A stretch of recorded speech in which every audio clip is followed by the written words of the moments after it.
场高温席卷全球，当别人都躲在空调房里吃冰降暑时，我却不惜卖房贷款收购了大量取暖设备。别人都嘲笑我愚蠢，但只有我知道，在高温气候持续半个月后，全球气温会急速下降，短短几天的时间，气温就会降到零下50度，到时饥饿暴乱等末日场景就会上演。而我前世作为豪门柳家的上门女婿，却在末世之中苟延残喘，不仅被老婆柳如烟嫌弃，被大舅子刘朗拳打脚踢，甚至就连丈母娘蔡梅和小姨子柳娇都对我冷眼相待。而我冒着生命危险拿回来的物资也被柳家人瓜分殆尽，最终被大舅子刘朗挑断了手脚筋，扔在冰天雪地里活活冻死。如今重活一世，我势必要让他们付出代价。随后我拿起手机又确认了一下时间，距离末日降临刚好剩下3个月。如果能够赶在末日降临之前储备大量物资，建起一栋抵御寒潮和暴动的庇护所，就能够避免上一世的悲剧。就在这时，我突然察觉手心一阵灼热，随后盖在身上的内凉被就那么凭空消失在我的面前。我愣住了，找了半天却始终没有找到那个内凉被。但下一刻，我竟然出现在了一个硕大无比的空间，而那床内凉被正完好无损地悬停在那空间之中。见状，我瞬间明白这是空间异能，并且我还发现在这个空间中时间静止，永远不用担心食物会腐烂变质，甚至如果有需要，我自己也可以进入空间之中，为外界的危险留足应对时间。现在唯一差的就只有钱而已，物资和建造庇护所，这些都需要数额巨大的资金。我虽然入赘柳家，并且在柳家的企业做管理，可是金钱方面却一直不充裕。为了能够辖制我，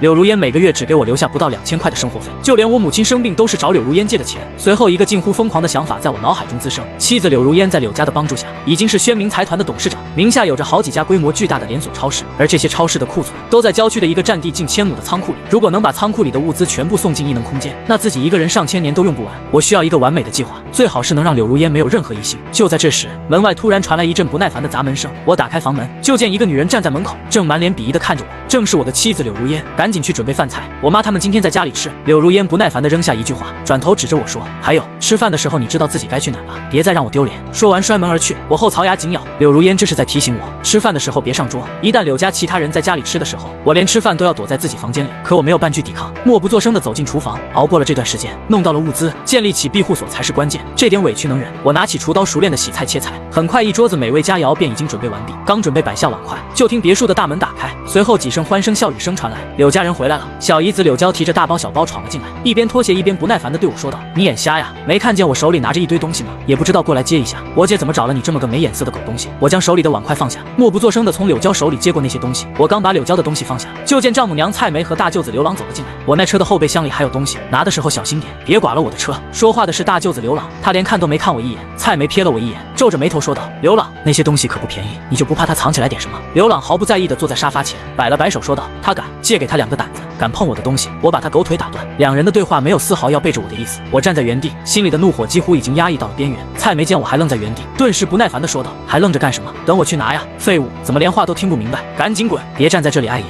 蔡梅见到我就一阵心烦，这个废物女婿自从嫁到柳家之后就哪都不顺眼。我深吸了一口气，强压下心头的怒火，转身走进别墅院子里的车库，那里停靠着徐家其他人的几辆豪车，以及我自己花12万买的一辆比亚迪秦。打开刘朗的宾利后备箱，就见里面放着10几件金饰和一个30多厘米高的金佛，费力地将东西搬进客厅，就见柳家人已经围在饭桌前，有说有笑地吃着我精心准备的饭菜。这一幕越是其乐融融，我心里就越恨柳如烟在金海市的企业是当初的自己一手打下来的，若不是如此，柳如烟也不会和自己这个一穷二白没有任何身世背景的穷小子结婚。可谁能想到，柳如烟站稳脚跟之后便将我雪藏，公司的重要职务也都交给了柳家人，而我则彻底成了柳家的一条狗，甚至连母亲去世都只有1天的假期回去安葬。我面色阴翳地拿起自己留下的饭菜，回到房间，房门外仍旧能够传来柳家人的欢声笑语，笑吧，你们笑不了多久了。吃完饭，柳如烟打扮得十分精致，满面春风地走出门，柳家其他人则回到了自己的房间。我熟练地来到客厅，开始收拾着桌上的残羹剩饭。就在这时，楼上传来蔡梅的喊声，陈月，如烟出门忘了带包，她应该在隔壁的新别墅，你给她送过去。见状，我放下碗筷，带着包走出房门，来到别墅门口。我给柳如烟打了个电话，电话一直响到忙音都没人接。我见别墅大门虚掩着，便走了进去。然而刚进门就看到一双男士皮鞋。就在这时，主卧里传来一阵对话。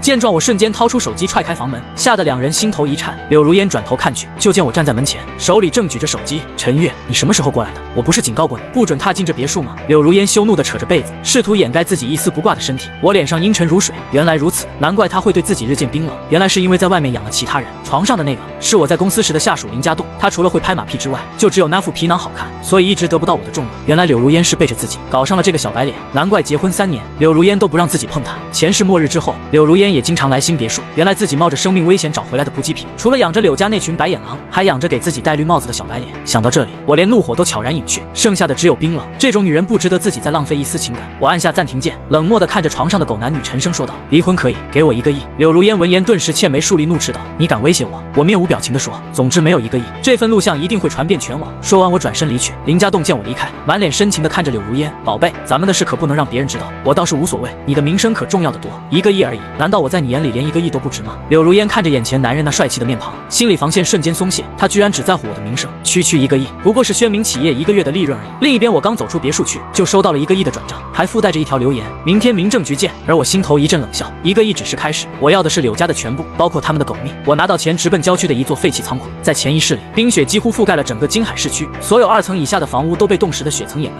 而这座仓库所在的位置是整个京海市海拔最高的地方，几乎没有被雪层覆盖。前世搜寻物资的时候，这里已经被另一伙暴民霸占，我直接花钱租下这座仓库，花费也不过50万而已。看着这座废弃仓库，我的眼前已经出现了一座固若金汤的堡垒，同时我的手机也响起：“您好，陈先生吗？我们到了。”我转过头就看到一排车队缓缓驾驶了过来，车子停下，推门下车的是一个光头中年人，他疑惑地上下打量了一下，试探性地说道：“陈先生是我，黄总是吧？”我点了点头，对黄总伸出手。黄总微微皱眉，听秘书说是有人要改造一间仓库，本以为是什么大项目，没想到居然是个穿着一般的小年轻。他能有什么钱？黄总没有伸手，而是背着手看向面前的废弃仓库，语气里带着不屑地说道：“就是这座仓库，总面积2000平方左右，墙体破损严重，要翻新的话最少300万。”不行，我看出他表情里的不屑，当即也不再客气，斩钉截铁地说道：“300万不可能，那没得谈了。”黄总说着转头看向身旁的秘书说道：“以后这种小活别说的那么激动，没见过世面。”说完转身就要走，刚走没2步就听身后传来我的声音：“我给你3000万。”黄总见状双目圆睁，连忙转头看向我，就见我伸出3根手指说道：“3000万，但是我有要求，这仓库要全部推倒重建，保留2000平米的大小，但是地基要给我打30米，地基中心区域要有一个面积不低于1000平米的地下室，地上部分墙面要用 C130高性能混凝土，中间要填入隔温层，整体外墙要覆盖最少20公分厚的钢板，所有的玻璃也都要用不低于20公分的防弹玻璃。除此之外，房间里要配备5台独立的发电机，室内有空气循环装置、温控调节设备、净水系统、3套独立的安保系统。”我说着顿了顿，又指了指仓库外的区域，还有主体建筑10米外要加盖一圈3米高的瓮墙。黄总听到这些要求，眼珠子和下巴都快掉到了地上，这哪里还是仓库，分明就是个军事基地。地上1层的建筑居然要30米深的地基，那可是建100米左右的大楼才能用得上，还要有20公分的钢板墙体、防弹玻璃。他是得罪了联合国了吗？我见他不说话，当即眉头微皱道：“3000万不够，那5000万够不够？”“够了够了，5000万足够了。”黄总咽了口水，疑惑地问道：“方不方便问一下，您盖这建筑是要干什么吗？”我摆了摆手，这个和黄总没什么关系吧。黄总想起自己刚才的狗眼看人低，恨不得给自己抽上2巴掌，在他看来这一定是哪个富家公子哥想要给自己盖一个大号玩具。您放心，我一定按照您的要求完成，工期最多1年。闻言我眉头瞬间皱起，挥手打断黄总的话：“太久了，最多2个月，我要保质保量，保证工期之内完成。”黄总连连摇头，2个月盖个民房还差不多，这么一栋钢铁堡垒，光是准备需要的那些建材都得1个月的时间，更何况还有诸如空气循环装置之类的其他要求，1年已经是极限了。我见他摇头，当即皱眉道：“必须2个月，我再给你加2000万，人手不够你就招人，建材拉不过来你就租卡车。总之2个月后，我必须要见到我要求的房子建成，如果还不行，那我只能另外找人了。”黄总闻言连忙拉住我：“2个月就2个月，如果有额外的2000万施工费用，2个月倒不是没可能。这年头有钱能使魔推鬼，幸好他这建筑是在郊区，要是在市区里，别说再加2000万，就是再加1倍也不可能在2个月内完成。我现在就让人画蓝图，每天的进度都会上报，一定按时按质完成要求。”我闻言这才点了点头，拿出手机给黄总转了3000万的预付款，签了合同便转身离去。接下来我又去市内一家比较大的医疗物资仓库去了一趟，用1000万的预付款订了一大批药物。柳如烟的连锁超市虽然也有药品储备，但是毕竟是超商，有很多药物是没有的。冰寒末日最重要的药物就是抗生素，除此之外还有布洛芬、头孢、青霉素、肾上腺素、曲马多针剂、葡萄糖溶液等等，这些药物在末世都是稀缺资源。我心里有一个计划，一个暂时还不能说出来的计划，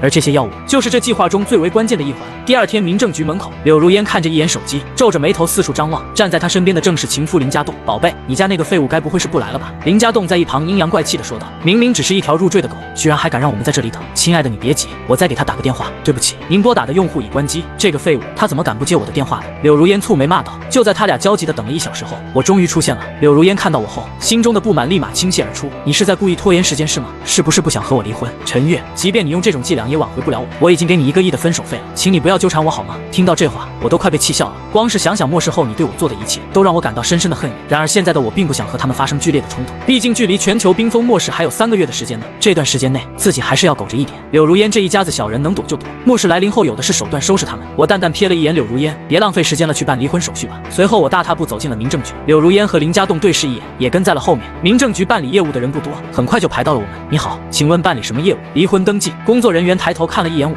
又瞅了眼一旁的柳如烟和林家栋，心里面已经有了答案。两位请出示户口簿和结婚证，身份证都带了吧？都带了。柳如烟将户口簿和结婚证递进了窗口，我也将身份证拿了出来。财产分配问题商量好了吗？商量好了，这是离婚协议书。柳如烟连夜让公司律师帮忙出了一份离婚协议，里面标明了给陈月1个亿，我这里没问题了，请二位在离婚协议书上签字，然后交给我就行。柳如烟拿出笔，爽快的在离婚协议书上签上了大名，然后将笔递给了我。一旁的林家栋见状，立刻凑了上来，宝贝，从今天开始你就自由了。为了庆祝这一天，等一会回家了，我要好好的奖励你。我则拿起笔，看着正在腻歪的两人冷笑了一声，在两人殷切的目光中，在离婚协议书上写一个陈字，随后将笔丢在了桌子上。柳如烟见状瞬间愣住了，陈月，你又想干什么？赶紧签字啊！柳如烟不满的说道，从一开始你就磨磨唧唧的，能不能痛快点？就是你能不能痛快点？一旁的林家栋也跟着帮腔道。听到这话，我又拿起了笔，可停在空中迟迟不动，干嘛呢？不会写字了。林家栋笑着说道，要不要我教你啊？我还用你教？我瞪了林家栋一眼，滚一边去，这个字我签不了。我将面前的离婚协议书和笔推开，冷笑着看向柳如烟。柳如烟以为我在此刻反悔了，瞬间火气便冒了出来。都到这个时候，你给我说签不了，为什么？这个你应该比我清楚吧？柳如烟一愣，我不知道你在说什么。我冷笑了一声，柳家的企业是怎么发展起来的？前期是谁扛着压力的？现在柳家的企业价值100亿，我说这里面有我1半的功劳。柳如烟此时意识到了什么，警惕地看着我，你想干什么？我已经给了你1个亿，你还想狮子大开口吗？不，你想多了。我笑了笑，我只是觉得1个亿就想打发我，未免有点太少了吧？想要让我签字离婚，可以，可是我付出了这么多年，总得拿点回报才行。搞了半天还是要钱啊！柳如烟冷哼一声，说吧，你要多少？不多，我只要柳家旗下的3家大型超市，